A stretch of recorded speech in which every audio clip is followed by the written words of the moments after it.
তারা যখন আপনাকে ভালোবাসবে তখন তো আমি তাদেরকে ভালোবেসে নিব। আর যখন আমি কোনো বান্দাকে ভালোবেসে নিব তখন কি হবে? আল্লাহু ইয়াগফির লাকুম যুনুবাকুম, তখন আল্লাহ তাআলা বলেন যে আমি তো গফফার, আমি তো রহমান, আমার মতো ক্ষমাশীল কেউ নাই, আমার মতো দয়াবান কেউ নাই।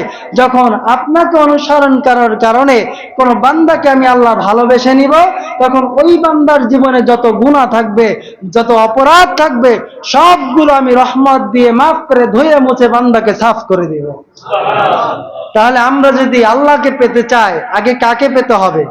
রাসূলকে পেতে হবে, রাসূলকে খুশি করতে হবে। রাসূলকে যদি খুশি করতে পারি তাহলে আমরা আল্লাহকে পেয়ে যাব।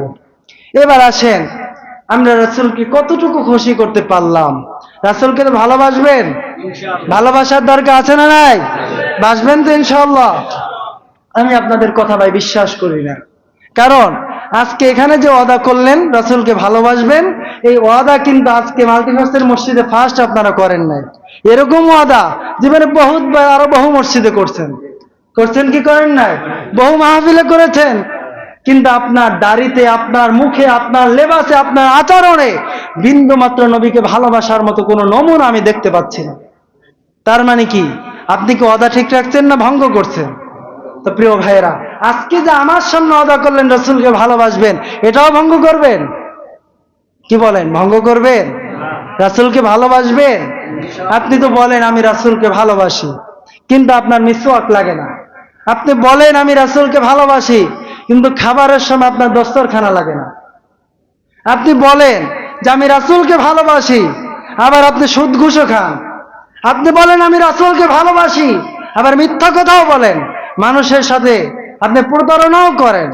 আপনি মুখে বইলা গলা ফাটায় ফেলেন আমি রাসূলের আশিক, কিন্তু আপনার বয়স 50 হয়ে গেল, আজও পর্যন্ত আপনি নামাজটা ধরতে পারলেন না। আপনি গলা ফাটায় ফেলান আমি রাসূলের আশিক, কিন্তু আজও পর্যন্ত আপনি বিড়ি ছাড়তে পারেন না। আমাদের অবস্থা এমন কিনা? তাহলে এই যে আপনি দাবি করলেন আমি রাসূলের আশিক, আপনি কি আপনার দাবিতে সত্যবাদী না মিথ্যাবাদী? আপনি মিথ্যাবাদী, চরম মিথ্যাবাদী। এটার নাম ভালোবাসা না। মুখে বললেন রাসূলকে ভালোবাসি, এদিকে আপনি রাসূলকে গালি দিলেন। মুখে বললেন রাসূলকে ভালোবাসি, এদিকে আপনি মিথ্যা কথা বললেন। এটার নাম রাসূলের ভালোবাসা না।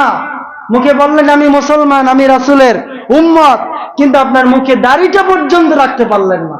এটার নাম ভালোবাসা না। আপনি মিথ্যাবাদী, আপনি মুনাফিক, আপনি আপনার দাবিতে সত্যবাদী না।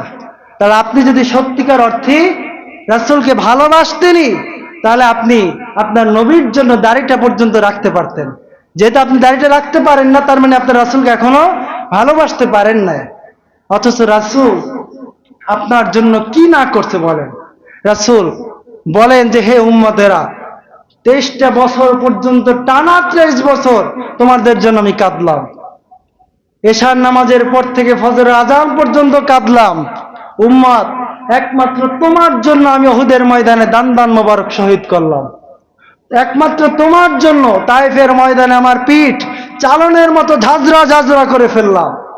কিন্তু আমার এই রক্ত ঝরানো, দান শহীদ করা, আমার সারা রাত চোখের পানি, এত কিছু তোমার মনকে নরম করতে পারে না। রাসূল যদি কিয়ামতের ময়দানে আপনাকে প্রশ্নগুলো করেন, আপনি কি জবাব দিবেন বলেন? অতএব বিবেককে প্রশ্ন করেন। আপনার বয়স তো 30 হয়েছে, হয় নাই?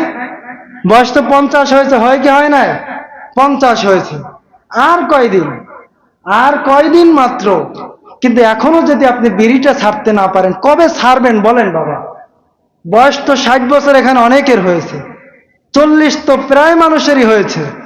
এখনো পর্যন্ত 5 ওয়াক্ত নামাজটা যদি আপনি ধরতে না পারেন, আর কবে ধরবেন বলেন বাবা? আপনার বয়স 40, 50, 60, 70 হয়ে গেল, এখন আপনি মিথ্যা কথা বলেন। ওই টিভিতে নাচ গান চললে হাঁ করে তাকিয়ে থাকেন চাতক পাখির মতো। আপনি কবে ভালো হবেন? কবে আপনার চরিত্রটা একটু সুন্দর হবে? আর তো সময় নাই, সময় তো আর পাবেন না। প্রিয় ভাইয়েরা, দেখেন এই যে দাড়ি, আল্লাহ রাসূল, আজকে কিন্তু আলোচনার বিষয় কিন্তু রাসূলের প্রতি ভালোবাসা। এই যে দেখেন দাড়ি কিন্তু আল্লাহ রাসূলকে ভালোবাসার অন্যতম বিশাল বড় একটা আলামত, যেটার দ্বারা জীবনে প্রতিটা মুহূর্তে 24 ঘন্টায় প্রমাণ করা যায় আমি রাসূলকে ভালোবাসি। আল্লাহ তাআলা কি বলেন জানেন? আল্লাহ তাআলা বলেন, বান্দা তোর পুরো দেহটাই তো আমি সাজাইলাম, তোর নাকটাও দিলাম আমি, দাড়িটাও দিলাম আমি, কিন্তু দাড়ি তোর পছন্দ হয় না, তো সে অনুযায়ী নাকটাও তো পছন্দ হওয়ার কথা না। দাড়ি কেটে ফেলছে, নাকটা কেটে ফেল। আমার কথার যুক্তি আছে কিনা? আল্লাহ যদি এই কথা বলেন, বলতে পারেন না যে নাকও আমি দিলাম, দাড়িও আমি দিলাম, কিন্তু দাড়ি পছন্দ হয় না, তাহলে তো নাকও পছন্দ হওয়ার কথা না। তাহলে দাড়ি কাটছো, নাক কাটো না কেন? নাক কাটো না কেন? তাহলে সবই কেটে ফেলান। আপনার প্রতিটা অঙ্গ সবকিছু আল্লাহর দেওয়া, আল্লাহর দেওয়া সবকিছুই পছন্দ হলো, কিন্তু আপনার দাড়িটা আপনার পছন্দ হলো না। আসলে এই যে পছন্দ হলো না, অপছন্দের কারণটা কি? এই ধোঁকা আপনাকে কে দিল? আপনি বুঝতে পারেন না। এখনো আপনি ভুলের জগতে পড়ে আছেন। আপনাকে ইহুদিরা ধোঁকা দিয়েছে, খ্রিস্টানরা আপনাকে ভুল বুঝিয়েছে, হিন্দু নাস্তিকরা আপনাকে ধোঁকা দিয়েছে, তারা আপনার সাথে প্রতারণা করেছে। আজকে আপনারে যারা ধোঁকা দিয়েছে, মাহশারের ময়দানে যখন আপনি একা একা দাঁড়াবেন, আপনি যাদের দ্বারা প্রতারিত হয় আজকে রাসূলকে আঘাত করলেন, কিয়ামতের ময়দানে তাদের কাউকে পাবেন না, কেউ থাকবে না, কিন্তু সেদিন রাসূল থাকবেন। যেহেতু আপনি রাসূলকে দুনিয়াতে আঘাত করেছেন, দাড়ি রাখেন না, দাড়ির সাথে আপনার সাথে সম্পর্ক নাই, সেদিন কিন্তু ইহুদি খ্রিস্টান নাস্তিক এদের কাউকে পাবেন না, রাসূল থাকবে। কিন্তু রাসূলের মুখে দাড়ি থাকার কারণে হয়তো আপনি রাসূলকে চিনবেন বা চিনবেন না, অথবা রাসূল আপনাকে চিনবে না। তো এমন একটা পরিস্থিতি যদি সেদিন তৈরি হয়ে যায় যে আপনি রাসূলকে চিনছেন না, অথবা রাসূল আপনাকে চিনছেন না, তখন কি করবেন আপনি? করার কিছু থাকবে বলেন?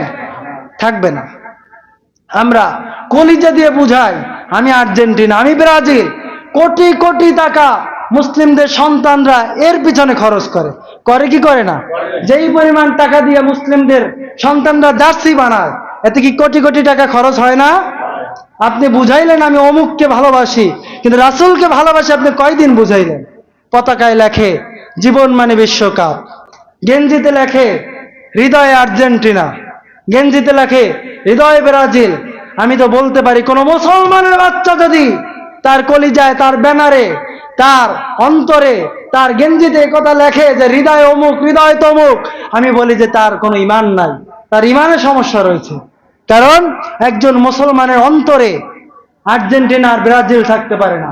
একজন মুসলমানের অন্তরে থাকবে আল্লাহ, একজন মুসলমানের অন্তরে থাকবে মুহাম্মদ, একজন মুসলমানের অন্তরে থাকবে কাবা। ঠিক কিনা বলেন?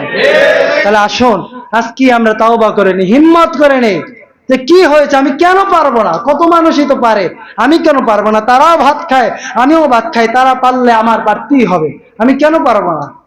আপনি ওয়াদা করে যান, আজকে থেকে আমি কোনো ইহুদি খ্রিস্টানের পদাঙ্ক অনুসরণ করব না, আমি রাসূলকে অনুসরণ করব। আজকে থেকে আমি দাড়ি কাটবো না, আমি রাসূলের দাড়িকে আমি রাখবো। আজকে থেকে আমি রাসূলকে কষ্ট দিব না, প্রয়োজনে রাসূলের জন্য জীবন দিয়ে দিব। পারবেন?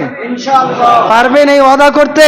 ইনশাআল্লাহ। যদি আল্লাহর রাসূলের জন্য, ইসলামের জন্য, দিনকে বিজয় করার জন্য নিজের দেহকে যদি করাতে আঘাতে দ্বিখণ্ডিত করতে হয়, তাও করবে, সেজন্য আমরা প্রস্তুত থাকবো। পারবেন তো ইনশাআল্লাহ? আল্লাহ যেন আমাদের অন্তরের ভিতরে রাসূলের প্রেম এবং মহব্বত জমিয়ে দেন, বলেন না আমিন। আল্লাহ যেন আমাদেরকে বুঝার তৌফিক দান করেন এবং ইহুদি নাসারাদের অনুসরণ থেকে সরে আসার তৌফিক দান করেন, বলে আমিন। যাদের সুন্নাত বাকি আছে সুন্নাত পড়ে নেন।